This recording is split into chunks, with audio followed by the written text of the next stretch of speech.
This chilling incident I'm about to narrate happened when I was just 22 years old. It all started at a Halloween party hosted at the house of my former best friend, Nick. Unfortunately, Nick's life had been cut short by a heroin overdose in 2013, casting a somber shadow over our memories of him. But prior to his tragic passing, Nick had been renowned for throwing extravagant Halloween parties, seizing any chance to indulge his passion for all things macabre. His house served as a testament to his love for the holiday, adorned with spine-tingling decorations and truly terrifying props. Nick spared no expense in crafting an eerie atmosphere that sent shivers down anyone's spine. He even went so far as to build makeshift haunted mazes with giant cardboard walls covered in eerie wallpapers, making every visitor think twice about venturing through them. And now, let me emphasize that these weren't your run-of-the-mill dull parties. They involved substances and activities that pushed the boundaries of legality, the kind of gatherings that had you questioning if you were in for a night of tricks or terrifying treats. The story takes a darker turn as our small group of friends found ourselves upstairs in Nick's room, partaking in a bong session. It was in the hazy midst of altered perceptions that we began to hear ominous, rhythmic bangs emanating from the lower floors of the house. Nick, with a look of panic, dashed off to investigate the source of these disturbing sounds. From below, we could hear a cacophony of screaming, both male and female, that painted a horrifying picture of chaos and panic. It was as if a multitude of people were crying out in distress, their voices intermingling in a nightmarish chorus. Our collective anxiety hit a fever pitch, and Nick returned to his room, his face etched with a terror that implied he had witnessed something dreadful. In response to our frantic inquiries, Nick urgently directed us to hide, a command that required no further explanation. He hurriedly extinguished the lights and took refuge in a closet with Joey, while I opted for the safety beneath Nick's bed, with Q at my side. Vinny G, on the other hand, found shelter inside a storage box. Huddled in the shadows, we could hear the thumping music from the Halloween party downstairs abruptly cease. A commanding voice, presumably belonging to an adult male, admonished the revelers to silence. Shortly after, a piercing scream shattered the quiet, leaving a haunting void in its wake. More voices joined in, and it was evident that there were multiple intruders inside the house. Fear had gripped the partygoers, who were now subjected to the terrifying authority of these unknown figures. The heavy thud of boots reverberated as they ascended the stairs, pausing outside the bedroom door. A chilling sense of foreboding washed over us as the intruder beyond the door began tampering with the doorknob. After several futile attempts to gain access, the room was filled with the unmistakable sound of gunshots, and the lock eventually gave way. The door swung open, revealing an unwelcome guest among the partygoers. Joey, hidden beneath the bed, managed to evade capture and remained silent in his sanctuary, trembling with fear. The horrifying spectacle continued as Nick engaged in a desperate negotiation with the intruder. He pleaded for his life and offered a substantial sum of money as an unspoken agreement hung in the air. Eventually, the intruder directed Nick downstairs, revealing that Nick was, in fact, the homeowner. The rest of us stayed in our dark, concealed positions, our minds clouded by anxiety. The room offered refuge, and we dared not venture forth. Time seemed to stretch out as the situation downstairs remained shrouded in ambiguity, the voices of the intruders muffled and indecipherable. An eternity passed before the front door slammed shut, signaling the intruder's departure. We began to emerge from our hiding places, dreading the scene that awaited us. The living room retained the horror of that Halloween night as we ventured out. The lifeless bodies of Jen and Robbie lay on the floor, their young lives tragically extinguished. Shock and grief overwhelmed us as we gazed upon our two friends, their lifeblood staining the floor. What had begun as a night of revelry had morphed into a nightmare, and the weight of that tragedy still haunts me to this day. I'll spare you the grim details of the ensuing events involving law enforcement. Despite the unmistakable scent of marijuana lingering in the house, the police were more concerned with identifying the masked intruders who had heartlessly taken the lives of two innocent college students. Nick, tormented by the guilt of his friends' deaths, spiraled into a deep depression. He sought solace in alcohol as a coping mechanism, eventually sinking into the abyss of addiction. He dropped out of school, stopped attending, and grappled with the weight of his guilt and the horrors he had witnessed that fateful night. In the midst of Nick's tumultuous life, there was a moment of vulnerability when he shared his inner turmoil. Tears flowed as he spoke candidly, revealing the anguish that plagued him. He lived in perpetual torment, forever haunted by the knowledge that he bore responsibility for the tragic loss of two beloved friends. It was one of the few times he bared his soul. Tragically, Nick's descent into addiction led to his own demise. In July of 2013, not even a year after that harrowing Halloween night, Nick fell victim to a heroin overdose. His quest for redemption ended, a somber epilogue to the horrors he had witnessed and the guilt he carried until his final moments. When I was younger, Halloween was a treasured time of year for my friends and me. Every year, we enthusiastically embarked on our trick-or-treating escapades, dressed in imaginative costumes, and roamed our neighborhood in search of sweet treats and spooky thrills. However, one particular Halloween would etch a haunting memory into our young minds. On that fateful evening, as we set out for our candy-hunting adventure, the air was filled with the scent of autumn leaves and an electric sense of anticipation. We were well accustomed to the eerie decorations that adorned houses and the spine-chilling costumes people wore, which only added to the excitement of the occasion. We strolled through dimly lit streets, tightly clutching our candy bags and sharing nervous laughter. But it didn't take long for an unsettling encounter to turn our Halloween festivities into a bone-chilling ordeal. As we approached a dimly lit section of the street, we stumbled upon a peculiar sight. A man, concealed in the shadows and wearing a ghastly mask, stood still, clutching a flickering lantern in his hand. The mask he wore was a grotesque visage that sent shivers down our spines. What sent shivers even more than the mask was his behavior. As we cautiously shuffled past him, he defied the norms of Halloween spirit. Instead of remaining stationary like a mere decoration, he abruptly pivoted his entire body to follow our every step with an unsettling intensity. It was as if his gaze was locked onto us, tracking us with an eerie determination.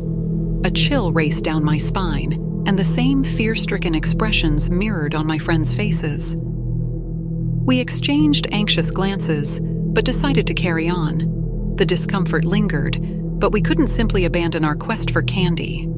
There were enough people around, and we hoped that his strange behavior was just an eerie, yet harmless Halloween act.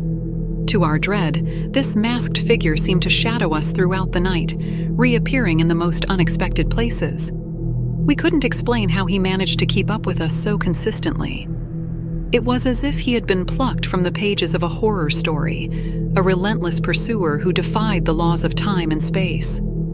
As we knocked on each door and collected our candy, his presence loomed, causing our hearts to race and our steps to falter. In the face of this unyielding pursuit, we couldn't help but succumb to fear. The masked man embodied the hair-raising elements of a classic horror tale. Mysterious, persistent, and cloaked in malevolence. We began to move at a snail's pace, desperately trying to decipher his motives and escape his eerie grasp. Our hope dwindled when, at one house where we had stopped to claim our treats, we turned to head back to the street, only to find him standing ominously in the middle of the road. Panic surged as we locked eyes with his ominous mask. It was a moment of sheer terror that pushed us to the brink. Without hesitation, we retreated and sought help from the homeowners, who were as alarmed as we were. The masked man continued his eerie pursuit, wandering down the dimly lit street and disappearing into the shadows. Our Halloween adventure had taken a sinister turn, and we were left bewildered by the masked figure's motivations. The night felt tainted by an unshakable sense of dread. Upon returning home, shaken and disoriented, we received a chilling revelation from an adult friend of the family. He had witnessed a masked man lurking behind a tree, frantically waving little kids over. The man's intentions remained uncertain, but the implication of his actions was unsettling. Only when he was threatened with police intervention did he finally retreat into the darkness. That Halloween, what began as a playful night of trick-or-treating had transformed into a haunting experience. The masked man, with his sinister mask and relentless pursuit, had turned our childhood adventure into a nightmare, a night we would never forget.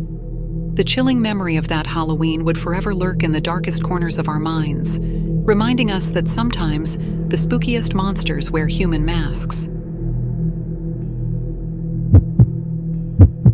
My very first Halloween in my new house, liberated from my parents' watchful gaze, should have been an exhilarating adventure into independence. I resided in a charming corner house with a basement but no upper floor, a property my parents had kindly co-financed, making this newfound abode my own. As the clock approached 11 o'clock, I found myself perched in the living room, engrossed in a series of spine-tingling Halloween movies. The eerie, flickering light from the television cast eerie shadows across the room. Yet, an unforeseen disturbance shattered the tranquility. A sudden knock at the door disrupted my solitary Halloween gathering. The idea of trick-or-treaters visiting at this late hour seemed preposterous, and my suspicion grew. Who could possibly be at the door at such a time? Perhaps it was just a late-night Halloween prankster trying their hand at ding-dong ditch. But a second thought halted me in my tracks, halting my intent to answer the door. I paused as the implications sunk in. Could it even be possible for children to still be out trick-or-treating at this hour? I wasn't eager to entertain late-night visitors, especially if they were intent on a childish prank. My anticipation shifted from annoyance to curiosity. I stood up from my couch and walked to the window to peer outside. The glow of the streetlight revealed an empty porch. The would-be pranksters had vanished into the shadows, confirming my suspicions of a typical ding-dong ditch scheme. With a dismissive shake of my head, I returned to my spot on the couch and resumed my horror movie marathon. It seemed the matter had been settled, and I pushed the mysterious interruption to the recesses of my mind. Moments later, my sense of normalcy was once again disrupted. A relentless knocking echoed through my house, far more insistent than the previous attempt. Annoyance surged within me. "Get lost," I bellowed, fed up with the persistent pestering. But my words fell on deaf ears, and the relentless pounding on the door continued unabated.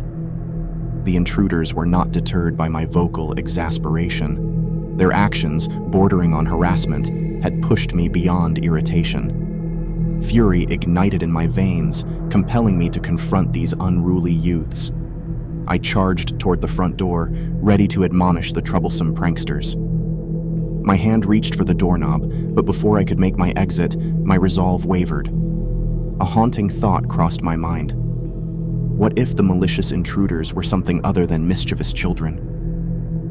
With caution prevailing over impulsivity, I retreated from the door, electing to investigate from behind the safety of my home. Once more, I found myself seated on the couch, my patience dwindling. The incessant knocking persisted, accompanied by the fading hope that the delinquents would depart. Despite my resolve to ignore them, my patience was wearing thin.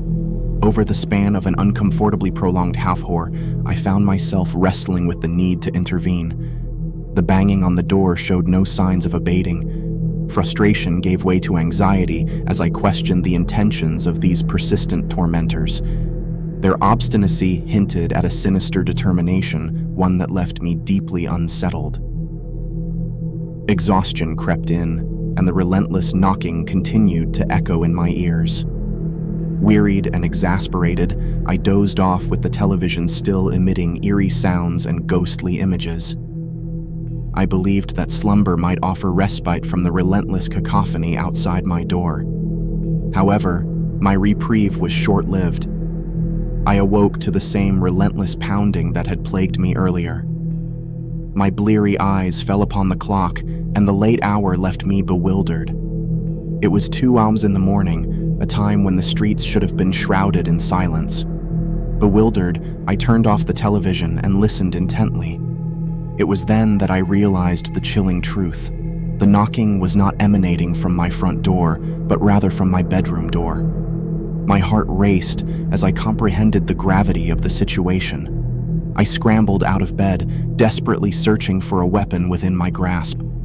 The relentless pounding on my bedroom door escalated, reaching an intensity that resonated with pure malice.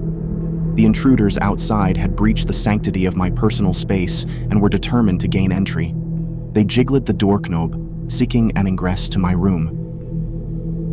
The door buckled and groaned under the relentless assault, the sound of their tempering instilling a sense of dread within me. My thoughts raced, my mind grasping for a solution to this nightmarish predicament. A plan materialized, a desperate gambit to ward off these uninvited guests. I quickly activated the receiver of my speaker system, connecting my iPhone to the speakers and accessing YouTube. In haste, I searched for a gunshot sound effect, selected a video, and lowered the volume. As the first gunshot reverberated through the room, I paused the video and issued a chilling ultimatum. I raised my voice, warning the intruders that I would not hesitate to use force to defend myself. Miraculously, my ruse proved effective. The distinctive sound of 2 pairs of fleeing footsteps echoed through the room, their hurried exit a welcome reprieve. However, my triumph was short-lived. I hesitated before emerging from my bedroom to ensure that they were gone, the image of a darkened room greeting me. The intruders had retreated, but the front door stood ajar. I quickly secured the house, double-locking the front door and barricading my bedroom door. Although the immediate threat had dissipated, unease remained my unwelcome companion. Summoning my resolve, I contacted the police to report the incident. The unsettling Halloween night had taken an unexpected turn, leaving me haunted by the unanswered question of the intruders' motivations. The ordeal had come to an end, but its chilling legacy lingered on.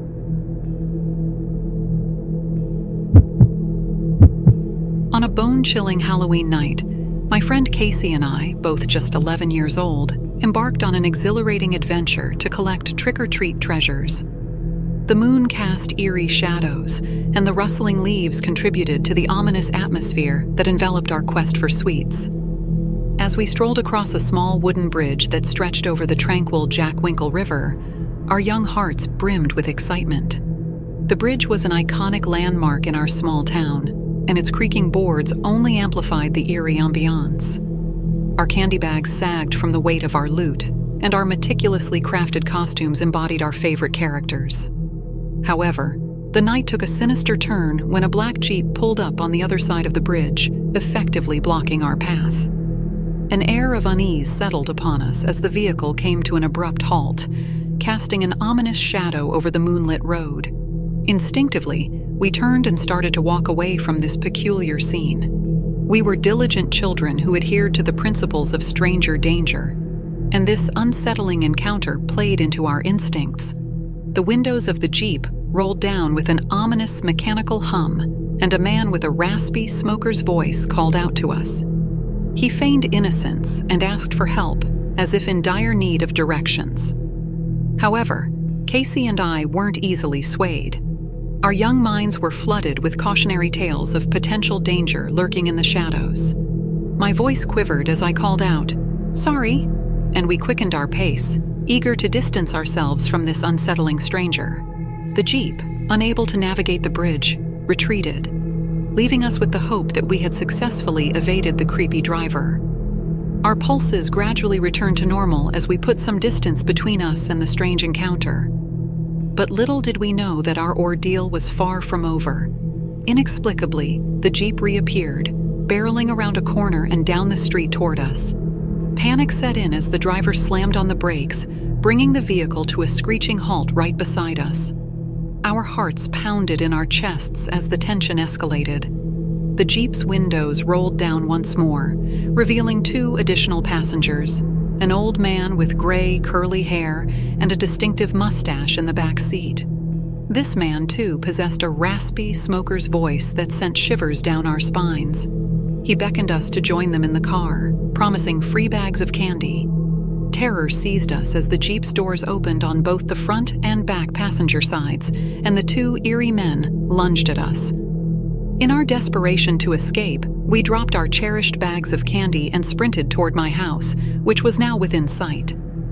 Our hearts raced, fueled by fear, as we prayed for safety. As we approached my home, we rang the doorbell desperately, pounding on it as if our lives depended on it. We rang it at least 20 times, our cries of distress echoing in the cold night air. The menacing figures pursuing us closed in, their shadows casting long, terrifying silhouettes. The sight of our fearful faces and the relentless doorbell ringing must have alarmed my mom, who rushed to the door to answer our frenzied calls. We screamed and pointed in sheer panic at the ominous black Jeep, which loomed ominously in the distance. Without hesitation, she ushered us inside and locked the door, her face etched with concern. My mother was deeply shaken by the sinister encounter, aware that these men now knew where we lived. Despite my father's attempts to console her, she remained in a state of heightened anxiety. The night continued to unravel in a nightmarish blur as my mom contacted the police, who arrived to investigate the unsettling incident. She provided a detailed description of the black Jeep and its 3 occupants, older men with raspy voices. The police assured us that they would do everything in their power to keep us safe. To ease my mom's anxieties, an unmarked police car parked in front of our home, providing a reassuring presence for the next 3 hours. This small comfort allowed my mom to relax somewhat, though her concerns persisted. The safety of her children remained her paramount concern. As we gazed out the window at the red and blue lights that pierced the darkness, we suddenly noticed the unmarked police car had pulled over an SUV, a black Jeep. To our astonishment, the 3 men were apprehended, their hands bound in handcuffs. The expression of fear that had been etched on our young faces was replaced with one of satisfaction. My dad ventured outside to speak with the officers, possibly confirming the identities of the men who had pursued us relentlessly. Driven by the need for closure, Casey and I approached the Jeep with the old men in custody. We locked eyes with the perpetrators, and, emboldened by the presence of law enforcement, we gave them a parting gesture, signaling our defiance. The night that had begun as the stuff of nightmares had metamorphosed into a tale of triumph and justice. Our Halloween ordeal had transformed us from innocent children into resilient survivors, and we had emerged from the darkness, stronger and wiser than before. I was never much of a Halloween enthusiast. Growing up, I didn't have many friends to celebrate with. Once I crossed the threshold of 10, I couldn't use the excuse of trick-or-treating with my mom anymore. And besides, I lacked friends who might join in the spooky festivities. But when I turned 14, things took a different turn. I had a younger sister, 8 years old at the time, and my mom had plans to take her trick-or-treating. As for my one real friend, Steve, he already had his own Halloween plans. I didn't want to intrude on his evening, and it appeared that another Halloween would pass without me partaking in the candy-collecting tradition. However, my mother offered me an opportunity. She asked me to stay home and hand out candies to the neighborhood kids. Suddenly, it felt like I had a purpose that didn't involve me wandering the streets alone. I could help make Halloween special for the other children, and that thought brought me joy. Around 6 o'clock, my mom and sister headed out for their Halloween adventure, leaving me behind. It was just an hour after my mother had returned from work. She informed me they'd be back around 9 Aubang, and I resolved to make the most of my time. I settled into the living room, indulging in a Halloween movie marathon playing on AMC. The only interruptions from the TV came when I had to answer the door to distribute candies to the eager trick-or-treaters. While tending to my candy-giving duties, the kitchen phone rang, its shrill ring startling me. I answered it, and at the other end, an eerie silence persisted, except for some fumbling and indistinct background noises. It was as though someone was holding the phone but refusing to speak.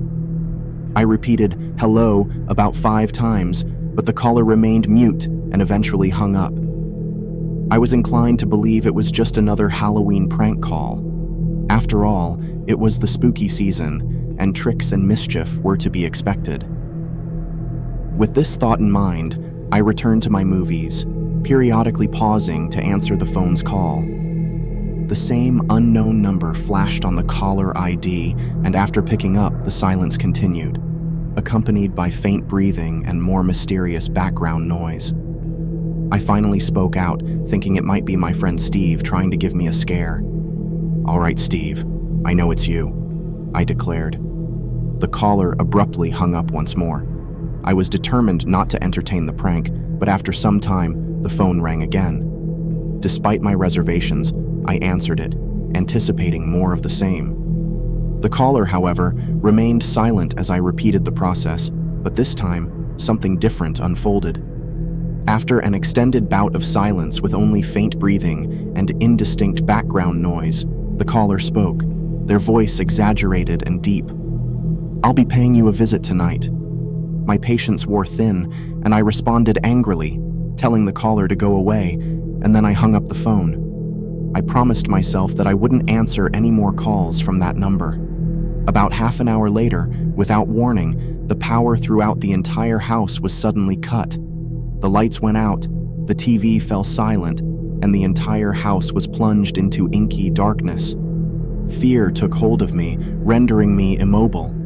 But the most terrifying part was the loud and angry thumping coming from the front door. In my panic, I began shouting, but something even more unsettling occurred outside. The sinister sound of laughter, a laugh I recognized. A mix of fear and anger surged within me, and I flung the door open. It was Steve, standing at the doorstep. I pushed him, causing him to tumble nearly down the steps, and I confronted him, accusing him of being behind those disturbing phone calls. He nodded and continued to laugh, causing me to question him about the strange voice on the phone. "I didn't sound like you on the phone," I challenged. Steve appeared genuinely puzzled. "What are you talking about? I didn't say anything." My heart sank as I realized the implications of what he was saying. The person on the phone hadn't been Steve. A chill ran down my spine as the fear of not knowing the caller's identity enveloped me. Summoning Steve, I led him to the fuse box outside. Our fears were confirmed when we discovered the wires had been deliberately cut. Without hesitation, we rushed back into the house, our hearts pounding. I called my mom, who urged us to stay inside and wait for the police. The call was traced to a payphone outside a nearby bar, and I couldn't help but wonder if this was a Halloween prank taken to terrifying extremes, or if we had narrowly escaped a potential break-in, and worse. Even to this day, I'm not sure I want to find out. Halloween, once a time for spooky fun, had turned into a night of genuine terror, and the mystery of the unknown caller still haunts me. It was on that chilling Halloween night that darkness cast its shadow over our quiet suburban neighborhood. I took my 7-year-old daughter, Janie, out for our beloved family tradition of trick-or-treating. Laughter filled the air as costumed children roamed the streets, enveloped in the joyous chaos of Halloween. Upon our return home, I whipped up a simple dinner, and we nestled together to watch a movie on the television. As time ticked away, the night progressed. The weariness of the day began to weigh me down, and the allure of slumber became irresistible. Little did I know that the events of that fateful Halloween night would haunt me for years to come. As I cozied up beneath the warmth of my blankets, prepared to surrender to the embrace of sleep, the ominous events of that night began to unfold. My eyelids grew heavy, and I teetered on the brink of dreams. The room sank into a profound silence, and I was on the cusp of drifting into slumber. But then, as if summoned from the depths of the night, Janie materialized in the doorway of my room. Her voice quivered with fear as she spoke of an intruder hiding in her closet. I initially dismissed it as a child's overactive imagination, a figment of her bedtime fears given shape in the form of an unseen boogeyman. I reassured her that there was nothing to be afraid of, yet her wide, fearful eyes held an undeniable sense of dread.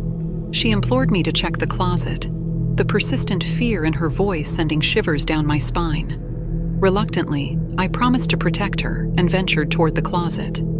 The dim nightlight barely illuminated the room's corners, and I hesitantly cracked the door open. Amongst the jumble of toys and clothes, I spotted nothing out of place. In an attempt to lighten the atmosphere, I teasingly inquired, "Is anybody in there?" We both waited in tense silence, expecting nothing but the stillness of the night. And then it happened. An eerie and unmistakable thud emanated from within the closet. My heart raced as I recoiled from the door, a chilling dread settling over me. It wasn't just the product of a child's imagination. There was a presence in that room. Panic overcame me, and I urgently told Janie to rush to the neighbor's house and call the police. Terrified, she fled the room. Summoning every ounce of courage, I swung the closet door wide open, ready to confront the intruder. To my astonishment, I discovered Randy, the neighbor's son, perched atop my daughter's Lego box. Frustration and anger surged through me as I seized him by the collar and dragged him to his feet.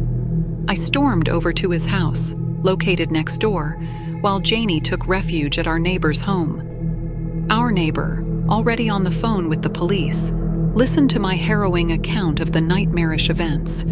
I explained that I wouldn't press charges against Randy if he promised to stay away from my daughter.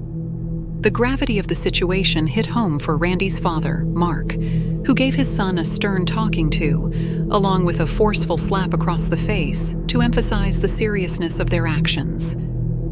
The confrontation left an indelible impression on Randy, who would never forget his father's intimidating warning. Yet my relief was tainted by the knowledge that our home had been invaded, that an unwelcome presence had infiltrated the sanctuary where my daughter should have felt secure. In the days that followed, I grappled with the consequences of my decision not to involve the police. It was a choice, driven by a father's instinct to shield his child from a legal ordeal that would only compound her trauma. I hoped that the fear I had instilled in Randy and his friend Daryl, the other trespasser, would keep them at bay. As the years passed, Janie grew older, and the memories of that terrifying Halloween night slowly receded. Randy eventually left for college, leaving our neighborhood behind. We sought to regain a sense of normalcy, but the scars of that night remained etched in our memories. A small drill hole in Janie's closet door served as a haunting reminder, a testament to the darkness that had lurked behind that door. It was a stark reminder of the horrors that might have befallen my innocent child, and it continued to weigh heavily on my conscience. Today, Janie is 13, and our neighborhood has managed to regain a semblance of peace. The memory of that Halloween night endures as a chilling chapter in our family's history, a stark reminder of the malevolence that can creep into even the most innocent of moments.